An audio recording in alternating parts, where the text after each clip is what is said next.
अरविंद वाजपेयी जी, हर राज्य में क्या बीजेपी मोर्चा खोल रही है? क्योंकि राज्य दर राज्य जहां जहां पर उनकी अपनी सरकार नहीं है, हर जगह इस तरह की परेशानी। शिवसेना का आरोप है कि अगर आप यहां पर भी मतलब एक ऐसी पार्टी, एक ऐसी गठबंधन की सरकार जिस पर यह आरोप लग रहा है कि हर राज्य में आप सरकार को गिराने, पटकने की राजनीति कर रहे हैं। ये सरासर गलत है अंजना जी, बिल्कुल गलत है। मैं तथ्यों से साबित कर सकता हूं इस बात को। देखिए, जहां तक कांग्रेस का सवाल है और राजस्थान का सवाल है, वहां किसका अंतरकलह चल रहा है? सचिन पायलट वर्सेज अशोक गहलोत। बीजेपी कहां पिक्चर में है?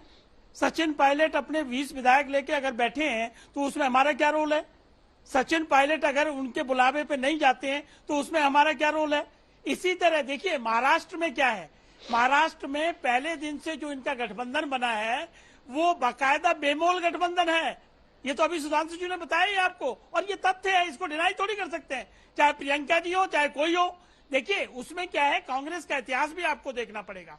कांग्रेस इसलिए जानी जाती है, पिछले 30 साल का इतिहास देखिए कि जब कांग्रेस चीफ मिनिस्टर नहीं होता है कांग्रेस का, या प्राइम मिनिस्टर नहीं होता है, तो कांग्रेस की लाइफलाइन 1 साल सरकार चलाने देती है, उससे ज्यादा वो क्रॉस नहीं करने देती है। सेंटर का इतिहास देख लीजिए और स्टेट का देख लीजिए।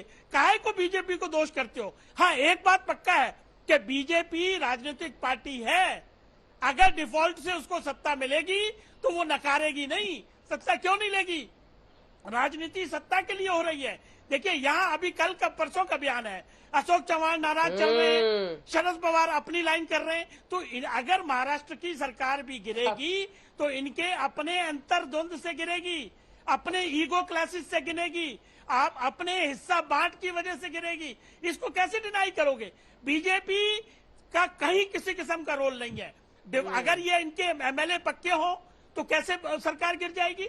अभी गहलोत साहब लगे हुए हैं कि जी हम फ्लोर टेस्ट कराना चाहते हैं। अरे, किसी ने डिमांड की है फ्लोर टेस्ट की? क्या आप अपना कैबिनेट चलाइए, राजभवन घेर रहे हो, गवर्नर साहब को कॉन्स्टिट्यूशनल पोस्ट है, उनको धमकी दे रहे हो। नहीं, क्यों? बीजेपी कह रही थी अल्पमत की सरकार है, देशद्रोह का मामला भी बनता है। बीजेपी कह रही थी बीजेपी कह रही थी ना अल्पमत की सरकार है, बीजेपी कह रही थी।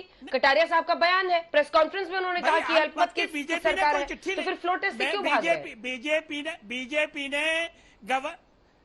बीजेपी ने गवर्नर को मिलकर ये नहीं कहा है कि आप ये फ्लोर टेस्ट कराइए, और ना सचिन पायलट ने कहा है। और सचिन पायलट आज तक कांग्रेस में है, तो ये अपने अंतर्कलह को हमारे ऊपर, बीजेपी के ऊपर क्यों डालेंगे? भाई, आप अपना घर संभालिए ना। सापरा साहब, जवाब दीजिए। मुझे लगता है इससे साफ गोई से वो बात कह नहीं सकते। कह रहे हैं अंतरकलह है, और यही कलेश सुधांशु जी भी कह रहे हैं, जो कि पार्टी की आपकी अंदर की लड़ाई है। वो कह रहे हैं कि पॉलिटिकल पार्टी है, डिफॉल्ट से, उन्हीं के शब्द हैं कि डिफॉल्ट से सरकार बनेगी तो बीजेपी क्यों पीछे हटेगी, वो बनाएगी अपनी सरकार। और आप तो कह रहे हैं लोकतंत्र ही खतरे में है, कल तमाम राजभवन का घेराव करने वाले हैं। क्या रणनीति होगी कांग्रेस की?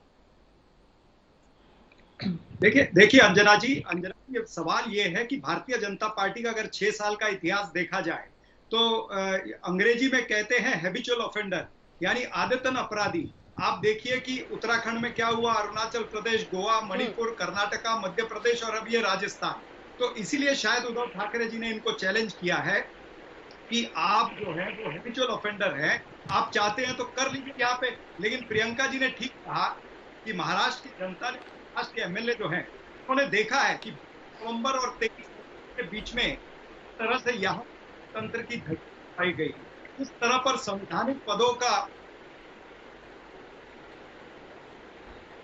हनन हुआ, एक नंगा नाच मारा। 2 बजे यहाँ पर राष्ट्रपति शासन हटाया, सुबह 7:30 बजे मुख्यमंत्री फडणवीस शपथ लेते हैं। ये किस तरह से था? और राष्ट्रपति शासन जब हटाया को 14 दिन की मोहलत दी गई, और मेरे ख्याल से शिवसेना को 24 घंटे और एनसीपी के तो 12 घंटे बाकी थे। पहले ही गवर्नर साहब ने लिख दिया एमएचए को। क्यों? क्योंकि वहां से शाह का डंडा था और शहनशाह को जाना था विदेश, ब्रिक्स के अधिवेशन के अंदर। इसीलिए वो वहां पर कैबिनेट मीटिंग बुलाई, और राष्ट्रपति शासन हटाने के समय कोई कैबिनेट मीटिंग नहीं हुई। उन्होंने रात को 2:30 बजे राष्ट्रपति शासन हटाया, 3:30 बजे राष्ट्रपति का उस पर कंसेंट लिया, सुबह 7:30 बजे शपथ हुई। तो ये महाराष्ट्र की जनता ने, देश की जनता ने देखा है कि किस तरह से लोकतंत्र चीरहरण हुआ था, तो ये महाराष्ट्र के अंदर रिपीट नहीं होगा।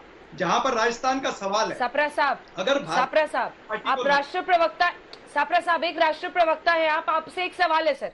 आप देखिए हर बार जब भी कोई प्रवक्ता कांग्रेस पार्टी का बैठता है, पूरी राज्यों की लिस्ट बना देता है कि ये राज्य है जहां पर बीजेपी ने ये कर दिया। अब आप बताइए ये किस पर रिफ्लेक्ट करता है? ये सिर्फ बीजेपी पर रिफ्लेक्ट करता है या कांग्रेस पार्टी पर भी, कि you could not keep your house together जिसे अंग्रेजी में कहते हैं, यानी आप अपने लोग को एकजुट करके नहीं रख पाए।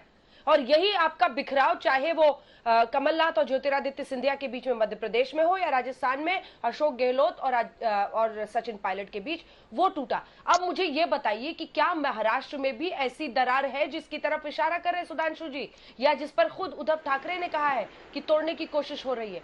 कहीं आप ही तो नहीं अगाड़ी की सरकार में कमजोर कड़ी साबित होंगे महाराष्ट्र में भी? सवाल सीधा है। देखिए, महाराष्ट्र के अंदर ऐसा कुछ नहीं होने वाला है।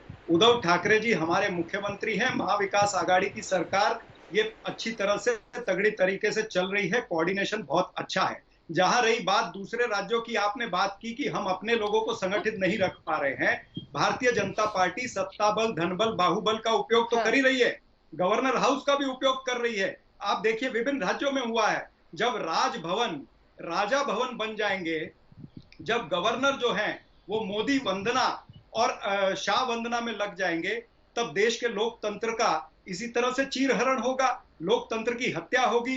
यही सारा देश देख रहा है, लेकिन राजस्थान में भी ऐसा नहीं होगा और महाराष्ट्र में भी हम ऐसा नहीं होने देंगे। नमस्कार, मैं हूं अंजना ओम कश्यप। हमें उम्मीद है ये वीडियो आपको पसंद आया होगा। लेटेस्ट खबरों के लिए यूं ही देखते रहिए आज तक, और इस वीडियो के पसंद आने पर लाइक, शेयर एंड सब्सक्राइब करना ना भूलें।